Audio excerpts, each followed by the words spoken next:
O Fórum e o Senado receberam, tremendo, a sombria notícia da proclamação do novo César pelas legiões pretorianas, não tanto por ele, mas porque sabiam, de antemão, que aquele príncipe ignorante e cruel ia tornar-se um fácil joguete dos espíritos mais ambiciosos e mais perversos da corte romana. Ninguém, todavia, ousou protestar tal a série de crimes tenebrosos perpetrados impunemente para que Domício Nério atingisse os bastidores do supremo poder. No ano 56, o envenenamento dos jovens britânicos punha arrepios de terror em todos os patrícios. Medidas ignominiosas foram postas em prática para humilhar os senadores do Império, que não conseguiram efetivar os seus protestos formais. Todas as famílias mais importantes da cidade conheciam que, diante de si, tinham os filtros venenosos de uma locusta, a tirania e a perversidade de um Tigellinus, ou o punhal de um Aniceto. A morte inesperada de Britanicus, porém, provocara certo descontentamento, dando aso a que se manifestassem alguns espíritos mais valorosos. Entre esses encontrava-se Emiliano Lúcius, que se viu logo em sérias perspectivas de banimento, tornando-se vigiado pelos inúmeros esbirros do imperador. O generoso oficial buscou recolher-se o mais que lhe era possível, evitando a possibilidade de conflitos. Recrudesceram as suas angústias íntimas e as suas meditações tornaram-se mais profundas e dolorosas. E assim, certa vez, às primeiras horas de uma noite tranquila, quando se recolhia ao lar, contrariamente aos seus hábitos mais antigos, notou que o aposento da esposa estava cheio de vozes animadas e alegres. Observou que Aurélia e Plínio se embriagavam no vinho de seus venenosos prazeres, e, olhos traduzindo incoercível espanto, viu que a esposa o traía no próprio tálamo conjugal.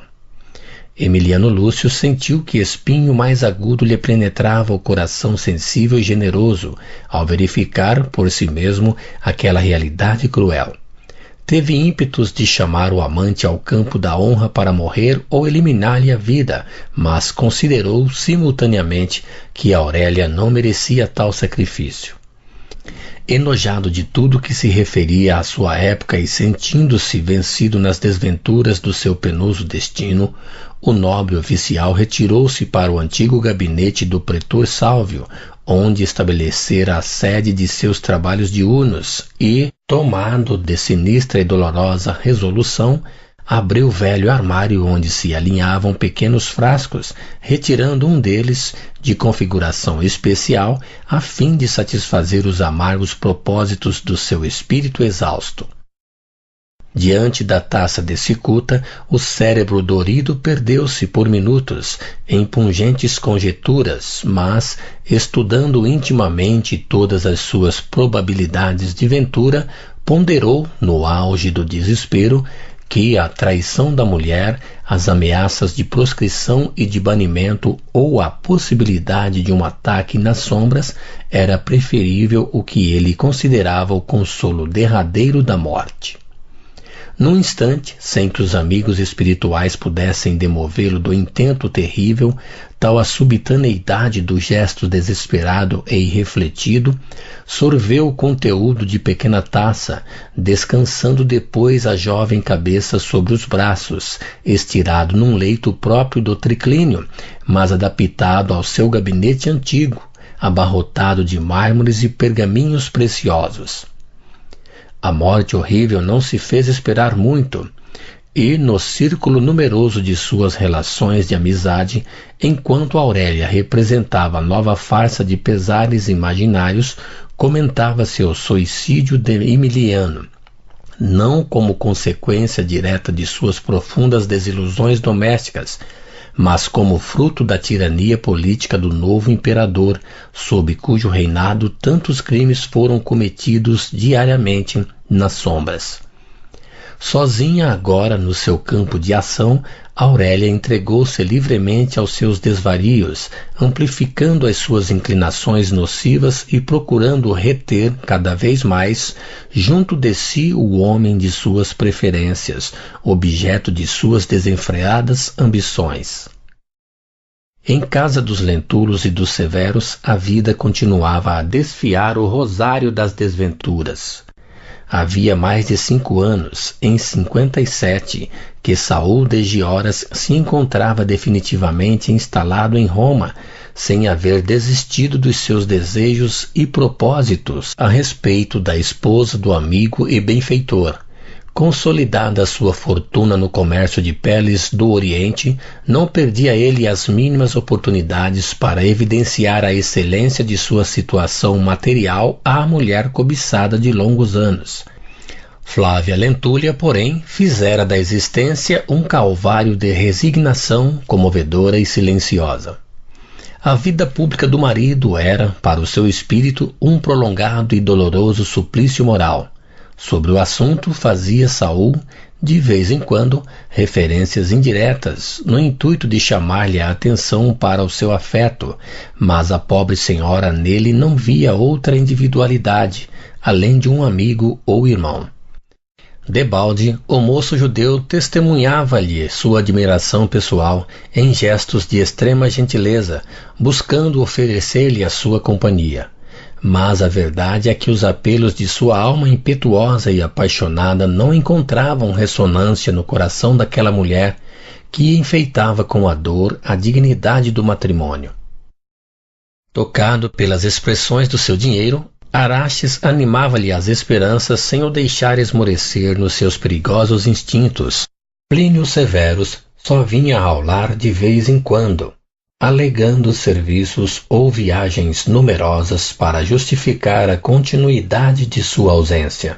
Mal se precatava ele de que as despesas astronômicas lhe arruinavam, pouco a pouco, as possibilidades financeiras, conduzindo igualmente os seus familiares ao esgotamento de todos os recursos. Algumas vezes mantinha colóquios afetuosos com a esposa, a quem se sentia preso pelos laços de afeição eterna e profunda, mas as seduções do mundo eram já muito fortes no seu coração para serem extirpadas. No íntimo desejava voltar à calma do lar, à vida carinhosa e tranquila, mas o vinho, as mulheres e os ambientes ostentosos eram a permanente obsessão do seu espírito combalido.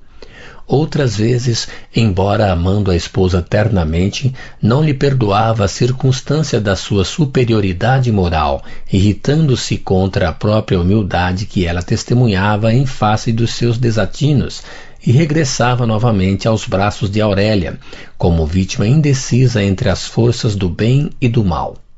No ano 57, a saúde de Calpurnia, abalada em extremo, obrigara a família a reunir-se em torno do leito da matrona generosa. Pela primeira vez, após o casamento do irmão, voltou Agripa Severus de suas longas aventuras em Massília e em Avênio, para junto de sua mãe enferma e abatida, atendendo-lhe os sentidos apelos. Reencontrar Flávia Lentulha e participar com ela das claridades do ambiente doméstico foi o mesmo que reavivar velho vulcão adormecido. A um golpe de vista, compreendeu a situação conjugal de Plínio, procurando substituir-lhe o afeto junto da esposa desvelada e meiga. Desejava confessar-lhe todo o seu amor ardente e infeliz, mas guardava no coração sublime respeito fraternal por aquela mulher que confiava nele como irmão muito amado. Foi assim que, nas alternativas de melhora da velha enferma, Flávia lhe aceitou a companhia para distrair-se em alguns espetáculos da rumorosa cidade da época. Tanto bastou para que Saul envenenasse os acontecimentos, supondo nessas expansões inocentes uma ligação menos digna, que lhe enchia de pavorosos ciúmes o coração violento e irascível. Na primeira oportunidade, insinuou a Plínio Severus todas as suas cavilosas suspeitas, arquitetando, com a sua imaginação doentia, situações e acontecimentos que jamais se verificaram. O esposo de Flávia era desses homens caprichosos que, organizando um círculo de liberdade ilimitada para si próprio, nada concedem à mulher, nem mesmo no terreno das afeições desinteressadas e puras. Dessa forma, Plínio Severus começou a acatar a palavra de Saul, concedendo-lhe aos conceitos insensatos o mais largo crédito no seu foro íntimo. Ele, que deixara a companheira afetuosa ao abandono e que, por largos anos, dera aso às mais penosas amarguras domésticas, sentiu-se então ralado de ciúmes acerbos e inconcebíveis, passando a espionar os menores gestos do irmão e a desconfiar dos mais secretos pensamentos da esposa, esperando que a moléstia irremediável de sua mãe tivesse uma solução na morte, que se presumia para breve, a fim de se pronunciar com mais força na reivindicação dos seus direitos conjugais. Entrava o ano de 58 com amarguradas perspectivas para as nossas personagens. Um fato, porém, começava a ferir a atenção de todas as personagens desta história real e dolorosa. A dedicação de Lívia à sua velha amiga doente era um exemplo raro de amor fraterno, de carinho e bondade indefiníveis. 8 meses a fio, sua figura franzina e silenciosa esteve a postos dia e noite, sem descanso, junto ao leito de Calpurnia, provando-lhe com exemplos a excelência dos seus princípios religiosos. Muitas vezes, a nobre matrona considerou intimamente a superioridade moral daquela doutrina generosa que estava no mundo para levantar os caídos, confortar os enfermos e os tristes, disseminando as mais formosas esperanças com os desiludidos da sorte, em confronto com os seus velhos deuses, que amavam os mais ricos e os que oferecessem os melhores sacrifícios nos templos, e aquele Jesus humilde e pobre, descalço e crucificado, de que lhe falava Lívia em suas palestras íntimas e carinhosas. Calpurnia estava plenamente modificada às vésperas da morte. A convivência contínua da velha amiga renovara-lhe todos os pensamentos e crenças mais radicadas. Tratava melhor as escravas que lhe beiravam o leito e pedira a Lívia lhe ensinasse as preces do profeta crucificado em Jerusalém, o que ambas faziam de mãos postas quando os aposentos da enferma ficavam silenciosos e desertos. Nesses instantes, a viúva de Flamínio Severus sentia que as dores abrandavam, como se bálsamo suave lhe refrescasse os centros íntimos de força. Cessavam as dispneias dolorosas e a respiração quase se normalizava, como se profundas energias do plano invisível lhe reanimassem o coração escleroso e fatigado. Ao espírito de Públio não passavam despercebidos esses sintomas de modificação moral da velha matrona, nem tampouco o nobre procedimento da esposa, que nunca mais repousou desde o instante em que a vira inerme e exausta.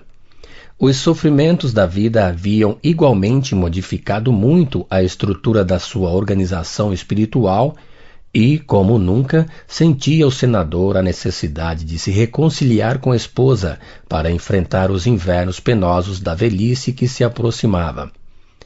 Não só ele, como Lívia, já haviam ultrapassado meio século de existência, e agora, que tão bem conhecia a vida e os seus dolorosos mecanismos de aperfeiçoamento, se sentia apto a perdoar todas as faltas da esposa no pretérito, considerando que os seus 25 anos de martírio moral no sacrossanto ambiente doméstico bastavam para redimi-la das faltas que, porventura, houvesse cometido nas ilusões da mocidade em terra estranha, conforme supunha em suas falsas observações, filhas ainda da calúnia que lhe destruíra a aventura e a paz de uma existência inteira. Nos primeiros dias do ano 58, os padecimentos de Calpurnia foram subitamente agravados, esperando-se a cada momento o penoso desenlace. Os filhos e os mais íntimos lhe rodeavam o leito grandemente comovidos, embora reconhecessem a necessidade de repouso para aquele corpo doente e esgotado. Na antevéspera da morte, a veneranda senhora pediu que a deixassem sozinha com o senador por algumas horas, alegando a necessidade de confiar a Públio Lentulus algumas disposições in extremis.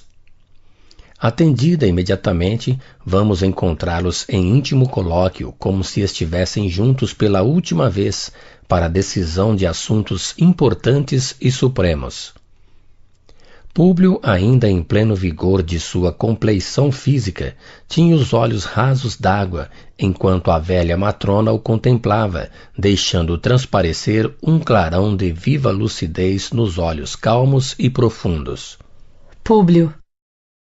Começou ela gravemente, como se aquelas palavras fossem as suas últimas recomendações.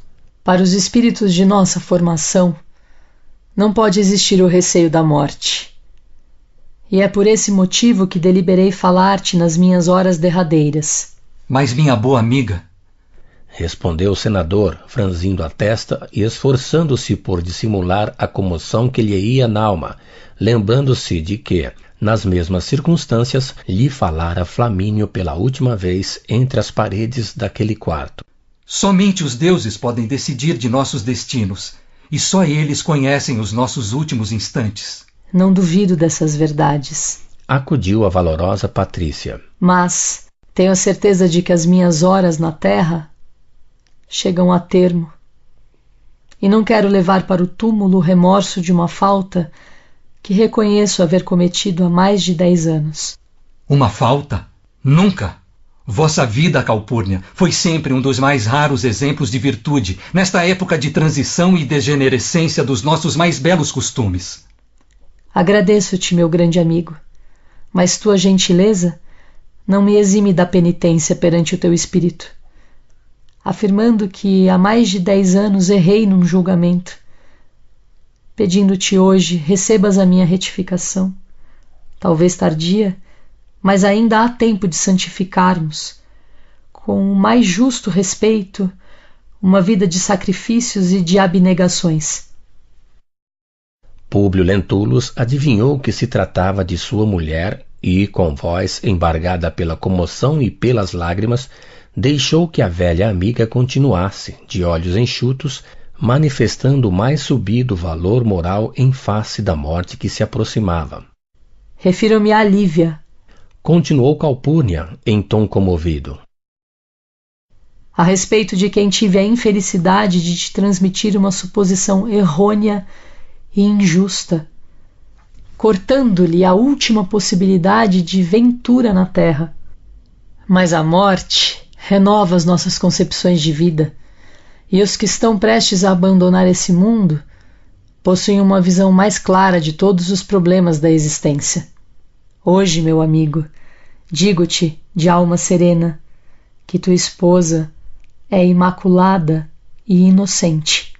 O senador sentia que o pranto lhe brotava espontaneamente dos olhos, mas estava intimamente confortado por saber que a venerável amiga confirmava, agora, as convicções que o tempo lhe aumentara quanto à nobilíssima companheira de sua existência. Não te digo simplesmente por uma questão de egoísmo pessoal, em penhor de agradecimento pelas supremas dedicações de Lívia para comigo no decurso desta dolorosa enfermidade.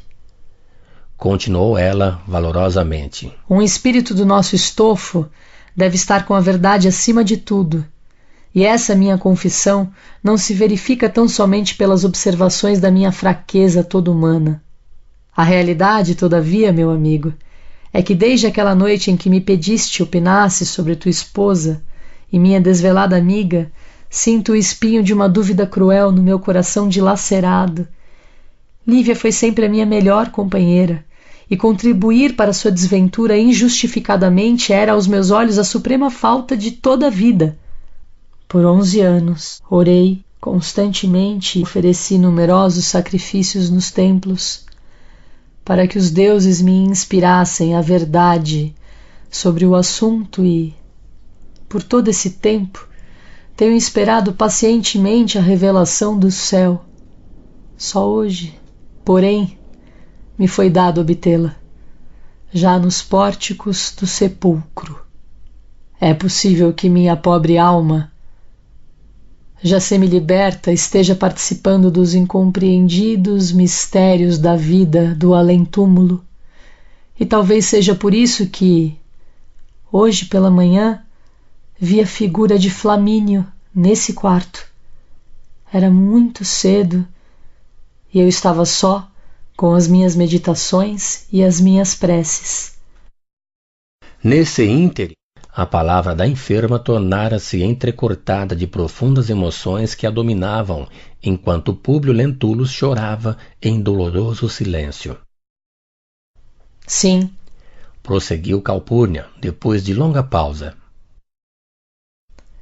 No meio de uma luz difusa e azulada, vi Flamínio a estender-me os braços carinhosos e compassivos.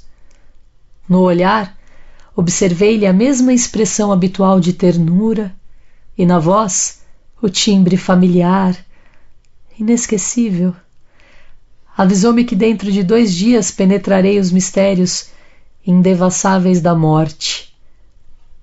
Mas essa revelação do meu fim próximo não me podia surpreender, porque, para mim, que há tantos anos vivo no meu exílio de saudades e sombras, acrescido das continuadas angústias da enfermidade longa e dolorosa, a certeza da morte constitui supremo consolo. Confortada pelas doces promessas da visão, as quais me auguravam esse brando alívio para breves horas, perguntei ao espírito de Flamínio sobre a dúvida cruel que me dilacerava há tantos anos. Bastou que a arguísse mentalmente para que a radiosa entidade me dissesse em alta voz, meneando a cabeça num gesto delicado, como a exprimir infinita e dolorosa tristeza. Calpurnia, em má hora duvidaste daquela a quem deverias amar e proteger como a filha querida e carinhosa, porque Lívia é uma criatura imaculada e inocente. Nesse instante, continuou a enferma com alguma dificuldade. Tal foi a impressão dolorosa de minha alma com a surpresa da resposta, que não mais lobriguei a visão carinhosa e consoladora, como se fosse repentinamente chamada às tristes realidades da vida prática. A velha matrona tinha os olhos marejados de lágrimas, enquanto o senador se entregava silenciosamente ao pranto de suas comoções penosas. Longos minutos estiveram ambos assim, na atitude de quem dava curso ao remorso e ao sofrimento. Afinal, foi ainda a valorosa Patrícia quem rompeu o pesado silêncio, tomando as mãos do amigo entre as suas mãos descarnadas e brancas, exclamando: Públio, fala-te o coração de uma velha amiga, com as verdades serenas e tristes da morte. Acreditas piamente nas minhas dolorosas revelações? O senador fez um esforço para enxugar as lágrimas que lhe caíam copiosamente dos olhos e, movimentando o máximo de energias, replicou firmemente: Sim, acredito. E que faremos agora para reparar nossas faltas ante o coração generoso e justo de tua mulher? Ele deixou transparecer um clarão de ternura nos olhos e, passando as mãos inquietas pela fronte, como se houvera encontrado solução quase feliz, dirigiu-se à doente com uma irradiação de alegria e de tranquilidade no semblante, dizendo confortado: Sabeis da grande festa do Estado que se realizará de hoje a poucos dias, na qual os senadores, com mais de 20 anos de serviço ao Império, serão coroados de mirto e rosas como os triunfadores? Sim, respondeu a matrona. Tanto que já pedi a meus filhos que, não obstante a minha morte próxima, te acompanhem nesta justa alegria, porque será um dos agraciados pelas nossas autoridades supremas. Oh, minha grande amiga, ninguém pode esperar vossa morte, mesmo porque não poderemos prescindir da preciosa contribuição da vossa vida. Mas, já que cuidamos de reparar o meu erro grave no passado doloroso, esperarei mais uma semana para levar ao espírito de Lívia a expressão do meu reconhecimento, da minha gratidão e do meu profundo amor. Irei a essa festa a realizar-se sob os auspícios de Sêneca, que tudo tem feito por dissimular a penosa impressão causada pela conduta cruel do imperador, seu antigo discípulo. Depois de receber a coroa da suprema vitória de minha vida pública, trarei todas as condecorações aos pés de Lívia, como preito justo à sua angustiada existência de penosos sacrifícios domésticos. Ajoelhar-me-ei ante a sua figura santificada, e, retirando da fronte a auréola do império, deporei as flores simbólicas a seus pés, que beijarei humildemente com o meu arrependimento e as minhas lágrimas, traduzindo-lhe gratidão e amor infindos. Generosa ideia, meu filho. Exclamou a enferma, sensibilizada. Peço-te que a executes no momento oportuno. E, no instante em que testemunhares a Lívia o teu amor supremo, dize-lhe que me perdoe, porque eu chorarei de alegria, vendo ambos felizes, lá, das sombras tranquilas do meu sepulcro. Ambos choravam comovidos silenciosamente. Em dado instante, a velha doente apertou as mãos do amigo como a dizer-lhe um supremo adeus. Calpurnia fixou nele os grandes olhos claros a desprenderem radiações misteriosas e, com lágrimas de emoção inexprimível, exclamou comovidamente: Públio, peço, não te esqueças do prometido. Ajoelha-te aos pés de Lívia como aos de uma deusa de renúncia e de bondade. Não te importe a minha partida deste mundo. Vai à festa do Senado. Reparemos nossa falta grave. E agora, meu amigo, um último pedido. Vela por meus filhos como se fossem teus.